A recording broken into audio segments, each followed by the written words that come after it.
Baik, selamat sore jemaat Grafe. Bagaimana kabarnya pada sore hari ini?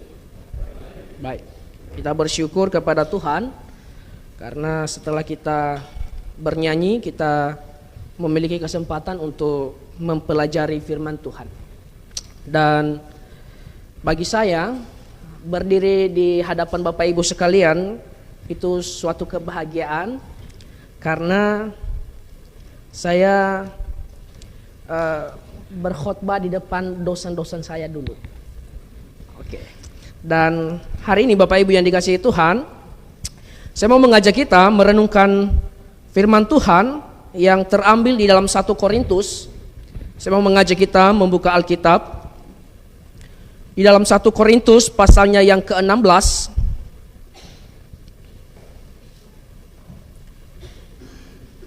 1 Korintus pasalnya yang ke-16, ayatnya yang ke-13 sampai ayatnya yang ke-14. Kita baca 2 ayat.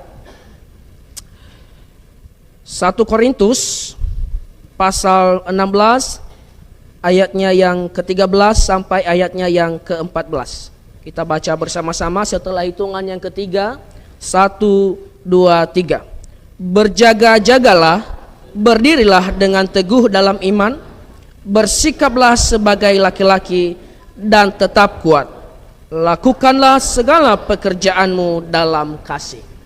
Bapak Ibu yang dikasihi Tuhan, hari ini saya mengucapkan terima kasih kepada Gembala dan Jemaat Grafe yang sudah memberikan kesempatan yang bahagia ini. Dan kelihatannya ada beberapa yang tidak mengenal saya. Saya perkenalkan diri sedikit. Saya penginjil Servan. Saya pelayanan di Sepatan. Nama jemaat yang saya pimpin itu GBIA Musafir. Jadi kalau ada Bapak Ibu kenalan yang sudah pernah dibagikan kebenaran tapi masih belum ambil keputusan, ya bisa kita kunjungi bersama-sama. Kalau ada di sekitaran di Sepatan atau Kuta Buming dan sekitarnya. Bapak Ibu yang dikasihi Tuhan, dan sebelum kita mempelajari nats kita pada hari ini, saya mau ajak kita untuk bersatu hati di dalam doa. Kita berdoa. Bapa di sorga, terima kasih pada sore hari ini Tuhan. Kami memiliki kesempatan yang indah bertemu satu dengan yang lain di dalam jemaat-Mu di tempat ini. Dan kami bernyanyi dan bahkan kami mau mempelajari firman-Mu. Tuhan tolong kami supaya firman-Mu nanti ketika diuraikan tidak berlalu begitu saja, tetapi dapat tertanam di dalam hati kami. Sehingga ketika ada orang yang menanyakan iman kami bisa memberi pertanggungjawaban Tuhan. Tolong biarlah konsentrasi yang Kau karuniakan bagi kami, Roh Kudus-Mu bekerja di dalam tiap-tiap hati kami masing-masing.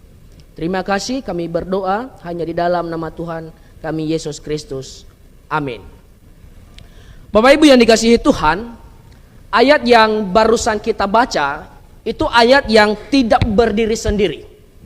Ayat yang barusan kita baca Bapak Ibu yang dikasihi Tuhan itu pasti ada latar belakangnya. Dan kita melihat ayat yang barusan kita baca ini itu punya latar belakang yang panjang. Itu dimulai dari pasal 1 dan sepanjang surat Paulus ini kepada jemaat. Kita melihat bagaimana Paulus menegur bahkan menyindir jemaat Korintus.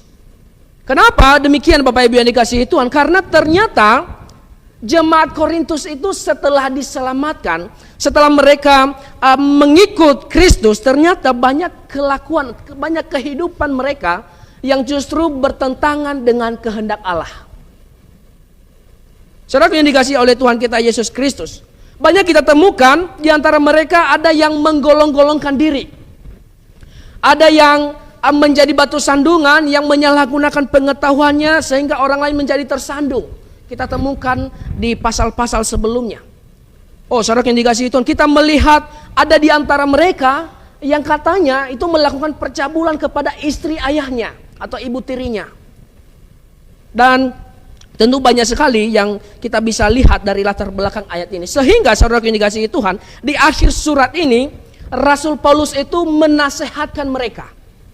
Rasul Paulus menasehatkan mereka, dan salah satu nasihat yang Rasul Paulus tuliskan itu ayat yang barusan kita baca hari ini.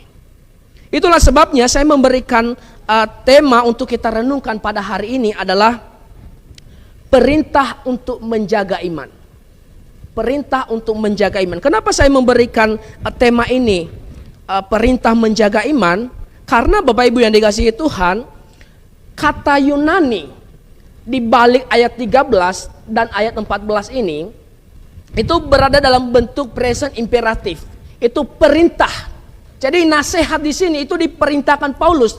Paulus tidak hanya ngomong kalian begini-begini, tetapi Paulus itu menasihatkan. Bahkan kata Yunani di balik ayat 13 dan 14 itu mengandung unsur kemiliteran. Bagaimana seorang komandan memberikan perintah kepada anak buahnya, dan anak buahnya itu harus segera melakukan perintah itu. Demikian Paulus di sini. Dia memberikan perintah. Di dalam ayat yang barusan kita baca, dia memberikan perintah dan dia berharap supaya perintah itu segera dilaksanakan. Tidak ditunda-tunda. Bapak Ibu yang dikasihi oleh Tuhan kita Yesus Kristus. Jadi, kenapa jemaat Korintus memerlukan nasihat ini? Kenapa mereka dinasihatkan Paulus mengenai hal ini? Karena Bapak Ibu yang dikasihi Tuhan, ternyata di dalam kehidupan jemaat Korintus, ternyata Paulus melihat bahwa ternyata dunia itu sudah mencuri iman mereka. Dan Rasul Paulus tidak mau terulang hal itu terjadi lagi. Oh, Bapak Ibu yang Bapak Ibu yang dikasihi oleh Tuhan kita Yesus Kristus, Paulus tahu bahwa dunia itu bukan tempat orang Kristen yang sesungguhnya. Makanya dia menasihatkan jemaat Korintus bahwa jangan terlena, karena dunia ingin mengambil atau menghancurkan imanmu. Itulah sebabnya Paulus menasihatkan melalui ayat ini. Karena dia tahu bahwa setelah diselamatkan, jemaat Korintus tidak langsung masuk ke surga. Tidak langsung bertemu dengan Tuhan, tidak. Paulus tahu bahwa jemaat Korintus itu masih ada di tengah-tengah dunia yang semakin kacau. Dan Bapak Ibu yang dikasihi oleh Tuhan, itu yang menjadi pertanyaan bagi kita hari ini adalah, apa saja nasihat atau perintah Paulus untuk menjaga iman bagi jemaat Korintus? Poin pertama yang bisa kita renungkan pada hari ini, yaitu di ayatnya yang ke-13 dikatakan di situ, berjaga-jagalah. Berjaga-jagalah. Ini bisa diartikan bahwa jemaat Korintus berjaga-jaga atau waspada. Oh, Bapak Ibu yang dikasihi oleh Tuhan kita Yesus Kristus, banyak kita temukan dalam Alkitab bagaimana para penulis Alkitab itu memperingatkan untuk berjaga-jaga. Banyak ayat Alkitab yang memperingatkan bahwa waspada. Kenapa bisa demikian Bapak Ibu yang dikasihi Tuhan? Karena ada bahaya yang mengintai kehidupan orang Kristen. Ada bahaya yang sudah menanti kehidupan orang Kristen. Makanya Rasul Paulus menasihatkan di sini, berjaga-jagalah. Karena iblis ketika jemaat Korintus beralih dari paganisme menjadi orang Kristen, menjadi orang-orang yang mengasihi Tuhan, maka iblis meneropong, dia melihat titik celah, berarti itu bahaya. Makanya Rasul Paulus menasihatkan mereka untuk berjaga-jaga. Bapak Ibu yang dikasihi oleh Tuhan kita Yesus Kristus, orang Kristen kalau sudah tahu bahwa ada bahaya, maka orang Kristen itu kalau kita lihat dalam perjanjian lama, dia harus seperti tentara yang bersama-sama dengan Gideon ketika berperang saat itu. Di mana sebagian orang yang mau minum itu pakai tangan, itu mereka berjaga-jaga. Mereka akan takut ada bahaya, mereka takut akan ada musuh yang menyerang mereka dengan tiba-tiba. Dan itu yang diharapkan oleh Paulus di sini, Bapak Ibu yang dikasihi Tuhan. Jemaat Korintus itu diinstruksikan berjaga-jaga dalam hal apa? Ada minimal beberapa poin yang akan kita perhatikan di sini, Bapak Ibu yang dikasihi Tuhan. Paulus menasihatkan mereka berjaga-jaga. Yang pertama, mereka berjaga-jaga akan kedatangan Tuhan. Mereka berjaga-jaga bahwa Tuhan akan datang segera. Coba kita misalnya lihat, itu Rasul Yohanes juga pernah menuliskan hal ini kepada jemaat Sardis. Di dalam kitab Wahyu, Di dalam kitab Wahyu pasal 3 ayatnya yang ketiga di situ dikatakan, karena itu ingatlah bagaimana engkau telah menerima dan mendengarnya. Turutilah itu dan bertobatlah. Karena jikalau engkau tidak berjaga-jaga, aku akan datang seperti pencuri, dan engkau tidak tahu pada waktu manakah aku tiba-tiba datang kepadamu. Bapak Ibu yang dikasihi Tuhan, kalau baca ayat sebelumnya, ternyata jemaat Sardis ini dikatakan mereka hidup, mereka mati tapi sebenarnya mereka hidup. Itu artinya bahwa kerohanian mereka itu redup, dan itu sama seperti yang dialami oleh jemaat Korintus saat itu. Karena kehidupan mereka yang kacau balau, mereka memerlukan nasihat ini untuk berjaga-jaga, bahwa kalau mereka tidak bertobat, nanti ketika Tuhan datang segera, mereka akan kaget. Oh Bapak Ibu yang dikasihi oleh Tuhan kita Yesus Kristus. Dan ini berhubungan dengan apa yang kita baca tadi di nats kita di dalam 1 Korintus tadi. Karena di pasal-pasal sebelumnya Bapak Ibu yang dikasihi Tuhan, Rasul Paulus juga menasihatkan jemaat Korintus itu mengenai kedatangan Tuhan. Paulus menjelaskan bagaimana Tuhan bangkit, mati, dan akan datang kembali nanti. Jadi ini masih berhubungan dengan ayat sebagai nats kita hari ini untuk berjaga-jaga. Bapak Ibu yang terkasih di dalam nama Tuhan kita Yesus Kristus, Paulus ingin jemaat Korintus itu iman mereka masih benar ketika Tuhan datang. Dan bukan hanya jemaat Korintus, tentunya semua jemaat GBIA. Kalau Tuhan misalnya datang, dia menemukan bahwa GBIA masih di dalam kebenaran. Dia melihat bahwa iman GBIA itu masih berdiri kokoh, tidak tergoyahkan oleh pengajaran-pengajaran sesat. Oh Bapak Ibu yang dikasihi oleh Tuhan kita Yesus Kristus, Paulus ingin jemaat Korintus ataupun kita hari ini itu seperti 5 gadis bijaksana yang menanti-nantikan Tuhannya, yang mempersiapkan diri dengan baik, yang berjaga-jaga dengan baik. Dan itu Tuhan nanti-nantikan juga dalam kehidupan kita untuk terus berjaga-jaga. Jangan sampai ketika Tuhan datang, kita sedang dalam keadaan melakukan sesuatu yang tidak berkenan kepada Tuhan. Betapa malunya nanti. Tuhan misalnya datang hari ini, tapi ternyata saya bukan dalam gereja gitu loh. Itu namanya bukan berjaga-jaga. Bapak Ibu yang terkasih dalam Tuhan kita Yesus Kristus. Jadi kedatangan Tuhan itu digambarkan seperti pencuri. Dan Tuhan Yesus itu pernah mengilustrasikan kedatangannya itu seperti ketika Nuh masuk Batra. Itu di dalam Matius pasal 24 ayat 37 sampai 44 di situ Tuhan Yesus menggambarkan bahwa nanti kedatangannya itu seperti ketika Nuh masuk ke dalam Batra, di mana orang-orang di zaman Nuh tidak peduli, mereka berfoya-foya, mereka kawin mengawinkan, mereka tidak peduli akan bahaya yang akan datang bagi mereka.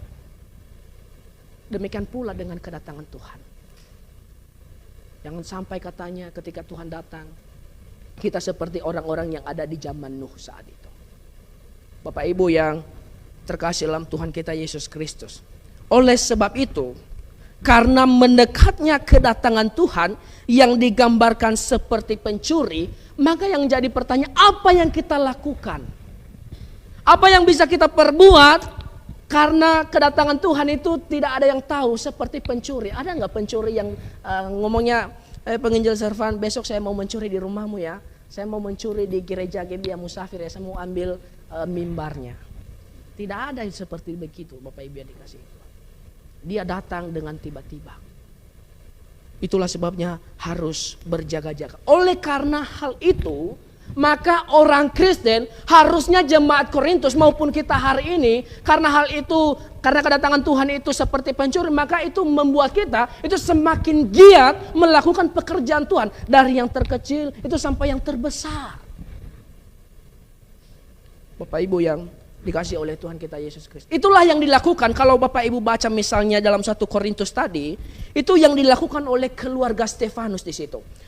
Coba kita lihat di dalam ayat 15-nya, 1 Korintus 13 ayat 16 di situ, ayat 15 dikatakan di situ di ayat 15, ada suatu permintaan lagi kepadamu, saudara-saudara. Kamu tahu bahwa Stefanus dan keluarganya adalah orang-orang yang pertama-tama bertobat di Akhaya, dan bahwa mereka telah mengabdikan diri kepada pelayanan orang-orang kudus. Dikatakan di sini bahwa keluarga Stefanus setelah mereka mendengar Injil, setelah mereka berpihak kepada kebenaran, katanya mereka mengabdikan diri mereka untuk kebenaran. Sebenarnya kata mengabdikan diri di situ dalam bahasa Yunani-nya itu dari kata taso, yang artinya kecanduan. Jadi keluarga Stefanus di sini mereka candu melayani Tuhan. Bayangkan, hari ini kita melihat banyak orang candu misalnya ngerokok, minum. Tetapi Stefanus di sini itu berbeda. Dia candu katanya melayani Tuhan. Dia mengabdikan dirinya dan keluarganya. Kenapa dia lakukan demikian? Karena dia tahu Tuhan bisa datang di zaman dia saat itu. Dia berjaga-jaga. Dia mau mengejar upah sorgawi. Oh Bapak Ibu yang dikasihi Tuhan. Dan yang dilakukan oleh keluarga Stefanus di sini itu harusnya menjadi contoh bagi kita, bahwa ketika Tuhan semakin mendekat datang, kita berjaga-jaga, kita semakin giat melakukan pekerjaan Tuhan. Saudara yang dikasihi Tuhan, itu yang pertama, jemaat Korintus berjaga-jaga dalam hal kedatangan Tuhan. Yang kedua, saudara yang dikasihi Tuhan, jemaat Korintus diinstruksikan di sini untuk berjaga-jaga. Mereka harus berjaga-jaga akan hal-hal yang berpotensi menghancurkan iman mereka. Itu apa? Contohnya misalnya kita buka di dalam Matius 16 ayat 6.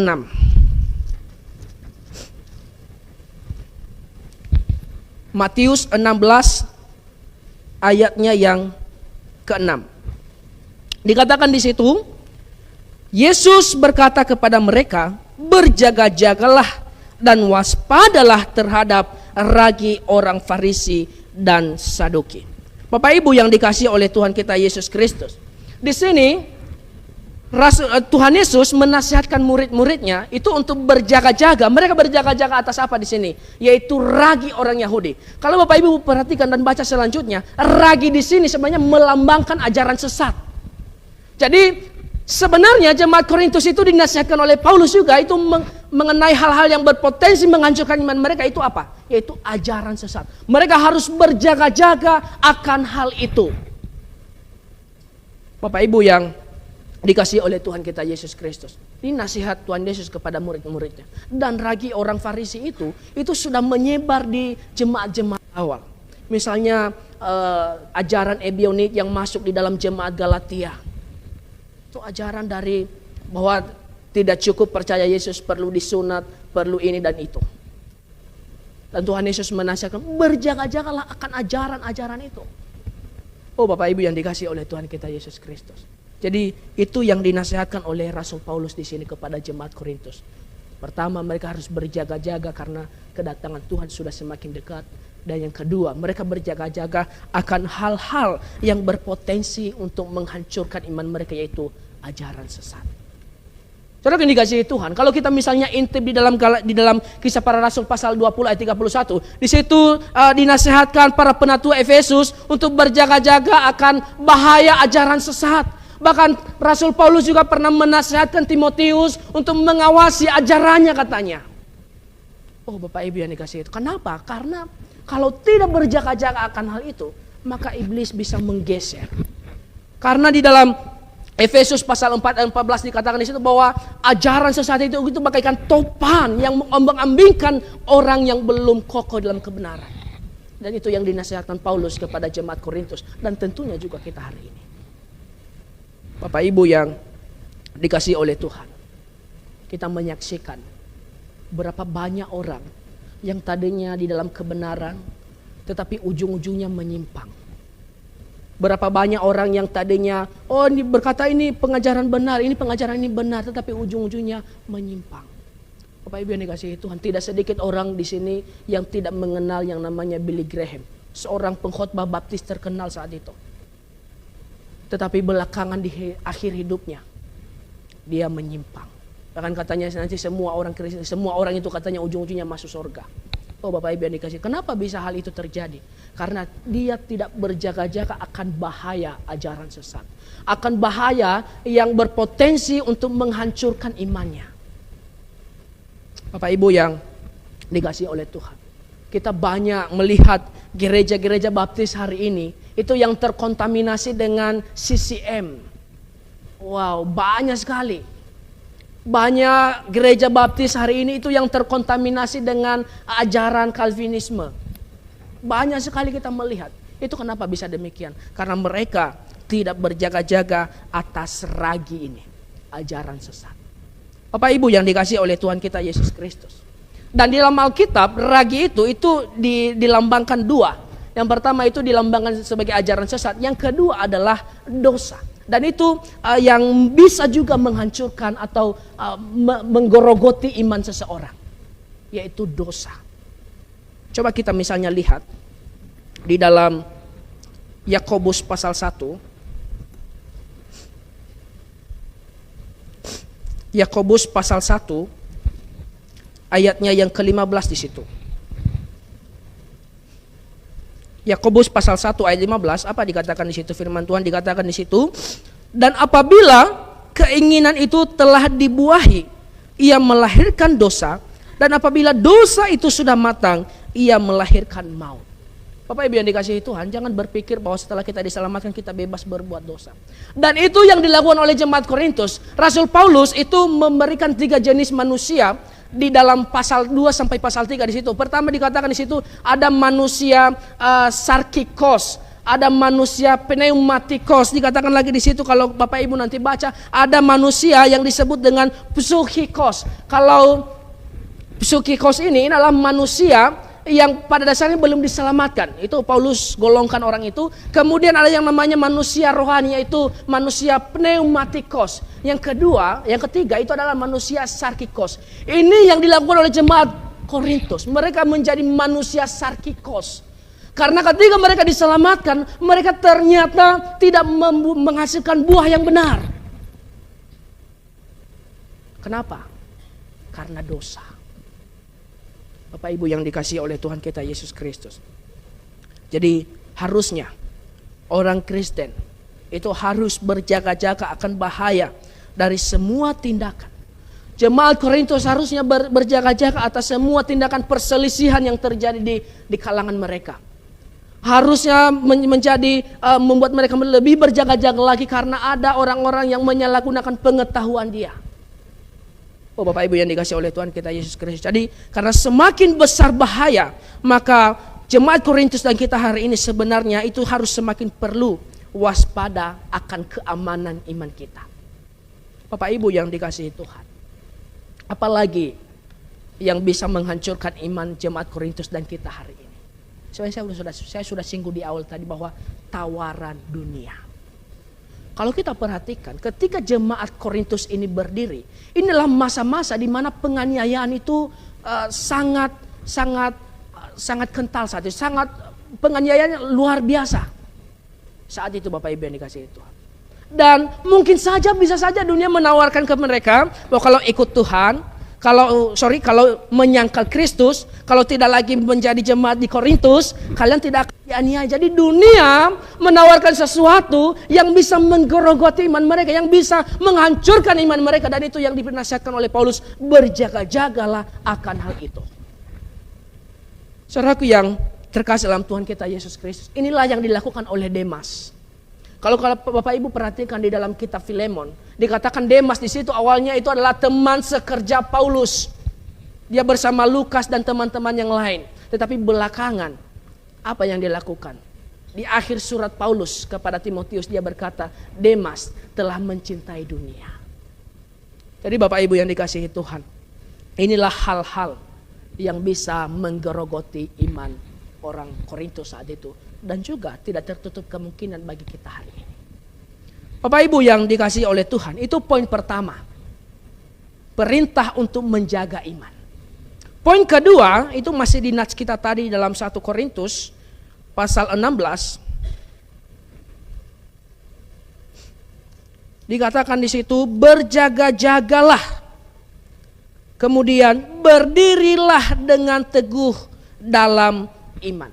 Jadi langkah selanjutnya setelah mereka berjaga-jaga, yang mereka lakukan itu berdiri teguh. Artinya jemaat Korintus itu diperintahkan untuk bertahan di dalam iman yang benar itu, di dalam ajaran yang benar itu. Tapi sebenarnya juga kita melihat di sini kesalahan LAI sebenarnya. Karena LAI di sini itu menerapkan yang kita sebut dengan dynamic equivalent, yaitu menerjemahkan sambil menafsirkan. Karena sebenarnya kata teguh di situ itu tidak ada. Jadi harusnya bunyi ayat itu berkata bahwa berdirilah dalam iman. Jadi LAI menerapkan dynamic equivalent di sini, yaitu menerjemahkan sambil menafsirkan di sini. Dan di sini Bapak Ibu yang dikasihi Tuhan, Rasul Paulus menginstruksikan jemaat Korintus itu agar berdiri teguh untuk mempertahankan iman mereka. Rasul Paulus menginstruksikan, memerintahkan mereka untuk menjaga dengan baik iman mereka. Bapak Ibu yang dikasihi oleh Tuhan, ini artinya bahwa jemaat Korintus diharapkan oleh Paulus untuk setia sampai mati, mempertahankan iman mereka sampai maut memanggil mereka. Bapak Ibu yang terkasih dalam Tuhan kita Yesus Kristus. Jadi ini juga menyiratkan kepada kita bahwa orang Kristen yang sudah berjaga-jaga itu tidak hanya sampai di situ, itu harus setia sampai mati. Yang menjadi pertanyaan bagi kita, bagaimana dengan janji kita? Karena ketika kita maju di depan jemaat, kita itu berjanji. Kita berjanji mau hidup bagi Tuhan katanya. Oh, bagaimana dengan janji kita? Apakah janji itu sudah digorogoti oleh dunia? Apakah janji kesetiaan kita itu sudah dicuri oleh kenikmatan-kenikmatan dunia ini atau bagaimana? Oh, jangan sampai hal itu terjadi Bapak Ibu yang dikasihi Tuhan. Itu yang dinasihatkan oleh Rasul Paulus di sini, bahwa jemaat Korintus, mereka tidak boleh lengah. Mereka harus berdiri teguh, tidak boleh goyah sekalipun ada tekanan dan penganiayaan saat itu. Dan Bapak Ibu yang dikasihi Tuhan, kita melihat di beberapa surat Paulus, dia mengharapkan setiap jemaat yang dia dirikan itu berdiri teguh. Kenapa? Kenapa dia seringkali menasihatkan jemaat-jemaat yang dia dirikan? Karena seperti yang saya bilang tadi, karena jemaat-jemaat itu menghadapi penganiayaan. Salah satu contoh itu misalnya kalau kita misalnya lihat di dalam 1 Tesalonika, di dalam 1 Tesalonika pasalnya yang ketiga di situ, bagaimana Paulus mengharapkan jemaat Tesalonika juga untuk berdiri teguh. 1 Tesalonika pasalnya yang ketiga ayatnya yang ke-8 dikatakan di situ, sekarang kami hidup kembali, asal saja kamu teguh berdiri di dalam Tuhan. Jadi di sini Bapak Ibu yang dikasihi Tuhan, Paulus ketika dia mengutus Timotius kepada jemaat Tesalonika, karena jemaat Tesalonika saat itu sedang dianiaya, dia mengutus Timotius untuk melihat bagaimana iman kondisi jemaat Tesalonika. Akhirnya Timotius pulang kepada Paulus dan dia membawa kabar gembira kepada Paulus bahwa ternyata jemaat Tesalonika sekalipun di tengah-tengah penganiayaan, mereka katanya berdiri teguh. Dan Rasul Paulus langsung berkata bahwa itu katanya seolah-olah dia hidup kembali. Jadi di sini ketika Paulus berkata bahwa hidup kembali, di sini tidak berarti bahwa Paulus sudah mati saat itu. Tidak Bapak Ibu yang dikasihi. Tetapi di sini itu gaya bahasa bahwa setelah dia mendengarkan kabar gembira itu, dia katanya justru hidup kembali. Dia sanggup melewati penganiayaan saat itu. Dan bahasa seperti ini itu juga sering terjadi sebenarnya dalam hidup kita sehari-hari. Misalnya ini, ada orang yang sangat haus. Haus sekali. Ketika dia minum air itu, ketika dia dapat minuman dan dia meminumnya, dia akan berkata, wah, saya hidup kembali ini. Jadi itulah gaya bahasa yang dipakai Paulus di sini. Jadi ketika dia mengharapkan jemaat-jemaat untuk berdiri teguh, itu membuat ketika jemaat itu melakukan itu, maka itu membuat Paulus menjadi semangat lagi memberitakan Injil. Dan itu bukan hanya jemaat di jemaat Tesalonika, di jemaat-jemaat yang lain, Rasul Paulus mengharapkan setiap jemaat-jemaat itu untuk bisa berdiri teguh, berdiri teguh. Dan dikatakan di sini berdiri teguh di situ itu bukan berdiri siap gerak di dalam barisan TNI dan sebagainya. Dikatakan berdiri di sini itu berdiri di dalam iman. Bapak Ibu yang dikasihi oleh Tuhan kita Yesus Kristus. Jadi itu poin kedua yang bisa kita pelajari hari ini, bahwa perintah untuk menjaga iman yang diperintahkan oleh Paulus kepada jemaat Korintus. Yang pertama yaitu berjaga-jaga Dan yang kedua di sini kita melihat yaitu berdiri di dalam iman. Yang ketiga Bapak Ibu yang dikasihi Tuhan, itu masih di ayatnya yang ke-13. Itu dikatakan di sini, bersikaplah sebagai laki-laki. Bersikaplah sebagai laki-laki. Seolah-olah ayat ini itu mendiskualifikasikan wanita. Tapi sebenarnya Bapak Ibu yang dikasihi Tuhan, perlu kita ketahui dulu bahwa bersikaplah sebagai laki-laki di sini, ini sebenarnya hapax legomena, ini hanya satu kali muncul di dalam Perjanjian Baru. Ini hanya di dalam ayat ini muncul, dan di sini Paulus memerintahkan jemaat Korintus itu untuk bersikap sebagai laki-laki. Itu dalam arti bahwa jemaat Korintus itu harus memiliki pendirian seperti laki-laki, harus memiliki keberanian dan sebagainya. Dan sebenarnya juga ini sekaligus sindiran bagi mereka. Jadi ini perintah sekaligus sindiran bagi mereka. Kenapa kita berkesimpulan demikian? Karena makna di balik pernyataan bahwa mereka harus bersikap seperti laki-laki, itu artinya Paulus mengharapkan mereka dewasa di dalam iman itu. Mereka dewasa dan tidak lagi bertengkar seperti anak kecil dalam hal persoalan-persoalan kecil. Mereka tidak lagi berselisih antara satu dengan yang lain. Makanya Rasul Paulus menasihatkan mereka untuk bersikap sebagai laki-laki. Bapak Ibu yang terkasih dalam nama Tuhan kita Yesus Kristus, makanya kita berkata bahwa ini sebenarnya adalah sindiran sekaligus perintah bagi mereka supaya mereka sadar akan kondisi kerohanian mereka saat itu. Saudaraku yang dikasihi oleh Tuhan, jadi Paulus menasihatkan mereka itu untuk bersikap sebagai laki-laki, artinya mereka harus kokoh dalam iman. Mereka harus memiliki pertimbangan yang baik, memiliki keputusan-keputusan yang baik dalam jemaat mereka saat itu. Karena jemaat mereka banyak yang kacau saat itu. Makanya Rasul Paulus menasihatkan mereka bersikaplah sebagai laki-laki. Saudaraku yang dikasihi Tuhan. Jadi ini sebenarnya mengajarkan kepada kita bersikap sebagai laki-laki. Ini ada ide bahwa jemaat Korintus itu harus memiliki kesiapan untuk berperang.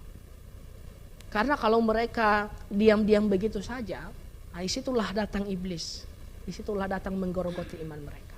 Tapi ketika mereka aktif melakukan pekerjaan Tuhan, maka mereka mempersiapkan diri untuk berperang. Dan saudara yang dikasihi Tuhan, selain itu, ini juga ada ide bersikap sebagai laki-laki di sini. Ini memberikan ide kepada kita bahwa jemaat Korintus itu harus berani menghadapi tantangan.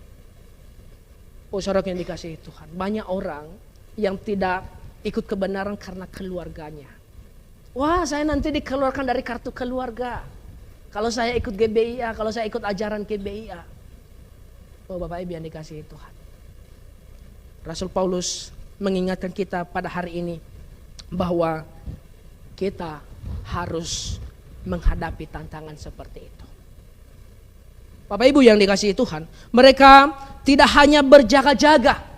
Rasul Paulus menasihatkan mereka bahwa mereka tidak hanya berjaga-jaga, mereka hanya tidak berdiri teguh, tetapi mereka juga harus berani menghadapi berbagai serangan si jahat. Mereka harus berani mendisiplinkan jemaat yang tidak beres di antara mereka. Mereka tidak boleh diamnya, karena di pasal-pasal sebelumnya ada jemaat yang ngabur tetapi mereka tidak disiplinkan. Akhirnya Paulus menyindir mereka di 1 Korintus pasal 5. Dan Rasul Paulus menasihatkan mereka bahwa laki-laki harus berani mendisiplinkan orang-orang demikian. Oh Bapak Ibu yang dikasihi oleh Tuhan kita Yesus Kristus, mereka tidak boleh memberikan celah kepada iblis untuk menghancurkan mereka. Dan orang percaya hari ini, kita mengambil pelajaran bahwa orang percaya hari ini bahwa kita harus dewasa di dalam iman. Iman kita tidak boleh hanya stagnan di bayi rohani. Tidak boleh. Itu harus ada pertumbuhan. Selain itu Bapak Ibu yang dikasihi Tuhan, bahwa kita juga hari ini itu harus berani melawan konsep-konsep dunia yang semakin hari semakin menentang Tuhan. Kita harus berani berperang, siap menghadapi tantangan karena kebenaran. Oh Bapak Ibu yang dikasihi Tuhan, dan bahkan kita harus berani menegur dosa. Bapak Ibu yang dikasihi oleh Tuhan kita Yesus Kristus, itu poin ketiga yang kita bisa pelajari pada hari ini. Yang pertama, perintah untuk menjaga iman mereka pertama-tama yaitu berjaga-jaga. Kedua, mereka harus berdiri dalam iman. Ketiga, bersikap sebagai laki-laki. Dan yang keempat di sini dikatakan bahwa dan tetap kuat. Dan tetap kuat. Kekuatan yang dimaksud di sini itu bukan kekuatan secara fisik. Tetapi kekuatan yang dimaksud di sini itu kekuatan yang berasal daripada Tuhan. Itu bukan kekuatan otot, bukan kekuatan tubuh dan sebagainya, tetapi kekuatan yang berasal daripada Tuhan. Jadi di sini sebenarnya Rasul Paulus menasihatkan mereka bahwa kalau mereka berjaga-jaga, kalau mereka berdiri teguh dalam iman, kalau mereka bersikap sebagai laki-laki, maka ada kekuatan untuk bisa melakukan hal itu. Mereka memiliki kekuatan daripada Tuhan. Karena kata kuat di balik Yunani di sini itu sama-sama itu selalu mengacu bahwa kekuatan itu berasal dari Tuhan di situ. Dan ini sebenarnya Bapak Ibu yang dikasihi Tuhan yang membuat kita bisa berkesimpulan mengapa para Anabaptis, mengapa orang-orang beriman sebelum kita itu bisa bertahan di dalam penganiayaan. Itu karena mereka memperoleh kekuatan dari Tuhan. Bapak Ibu yang dikasihi oleh Tuhan. Itu lagu 330. Kisah di balik lagu itu, ada seorang yang kehilangan anak-anaknya. Dan kehilangan anak-anaknya, dia menyanyikan lagu itu Spafford. Dia menyanyikan lagu itu dan lagu itu menjadi terkenal. Dan kenapa dia bisa di tengah-tengah kesulitan seperti itu, anak-anaknya hilang, hartanya hilang. Kenapa dia bisa masih nyaman jiwanya? Karena selain dia memiliki kepastian masuk surga, dia juga memperoleh kekuatan dari Tuhan. Bapak Ibu yang dikasihi oleh Tuhan kita Yesus Kristus. John Hus yang dibakar kurang lebih 1 abad sebelum Martin Luther melakukan reformasi. Dia dibakar hidup-hidup. Dan kenapa dia bisa melewati hal itu semua Bapak Ibu yang dikasihi Tuhan? Karena mereka disuplai oleh kekuatan dari Roh Kudus. Kekuatan dari Tuhan. Banyak kita temukan orang-orang beriman demikian. Oh saudara yang dikasihi oleh Tuhan kita Yesus Kristus. Menno Simon yang imam Katolik yang dikejar dari rumah ke rumah, bahkan dia meninggal saking dikejar-kejarnya itu, dia meninggal pada masa tua, dan dia melakukan semua pelayanan itu karena dia memiliki kekuatan dari Roh Kudus. Yang terkenal adalah Polikarpus. Ketika ditawarkan kepada dia, sangkali Tuhanmu, dia bilang bahwa 86 tahun saya melayani Kristus, dia tidak pernah mengkhianati saya. Dia tidak pernah tidak setia kepada saya. Bagaimana mungkin saya mengkhianati sang raja itu? Oh Bapak Ibu yang dikasihi Tuhan. Kenapa mereka bisa berkata demikian? Karena mereka memiliki kekuatan yang berasal daripada Tuhan. Dan kalau jemaat Korintus melakukan poin pertama, 2 dan 3 di situ, maka mereka memperoleh kekuatan. Tuhan memampukan mereka melawan dosa, melawan tarikan dunia dan lain sebagainya. Bapak Ibu yang dikasihi oleh Tuhan kita Yesus Kristus. Jadi itu poin keempat kita pada hari ini. Poin terakhir kita pada hari ini itu di ayatnya yang ke-14. Di ayatnya yang ke-14 di situ, itu dikatakan di situ bahwa lakukanlah segala pekerjaanmu dalam kasih. Jadi di sini Paulus menyimpulkan bahwa ke semua poin sebelumnya itu harus dilakukan karena dasar kasih. Itu bukan karena supaya saya dilihat dan lain sebagainya, tidak. Tapi itu harus dilakukan dengan dasar kasih. Oh Bapak Ibu yang dikasihi Tuhan, Tuhan datang ke dunia itu hanya karena dasar kasih. Dia mengasihi kita. Dan kalau kita juga melakukan pelayanan yang dipercayakan kepada kita, baik kecil baik besar, itu juga kita lakukan itu dengan dasar kasih. Bapak Ibu yang dikasihi oleh Tuhan kita Yesus Kristus. Jadi di sini Rasul Paulus menyimpulkan bahwa segala sesuatunya itu harus dilakukan dengan dasar kasih. Dan itu juga sebenarnya yang dilakukan oleh keluarga Stefanus tadi di ayat 15. Dia mengabdikan dirinya kepada Tuhan, dia mau melayani, dia kecanduan pelayanan itu karena dia mengasihi Tuhan. Pertanyaan bagi kita, bagaimana kasih kita kepada Tuhan? Apakah kasih kita masih berkobar-kobar? Apakah kasih kita seperti kasih yang mula-mula, yang masih berapi-api dan lain sebagainya? Atau sudah semakin redup seperti jemaat Efesus yang kasih mula-mulanya hilang, yang kasih mula-mulanya tidak ada, hilang lenyap dan lain sebagainya? Oh jangan sampai hal itu terjadi di dalam jemaat Grafe, karena jemaat Grafe bagi kami Tunas, jemaat Grafe itu salah satu contoh bagi kami. Dan jangan sampai jemaat Grafe kasihnya itu menurun. Jangan sampai hal itu terjadi. Bapak Ibu yang dikasihi oleh Tuhan kita Yesus Kristus. Jadi itu saja firman Tuhan yang bisa yang bisa saya bagikan untuk kita pada hari ini.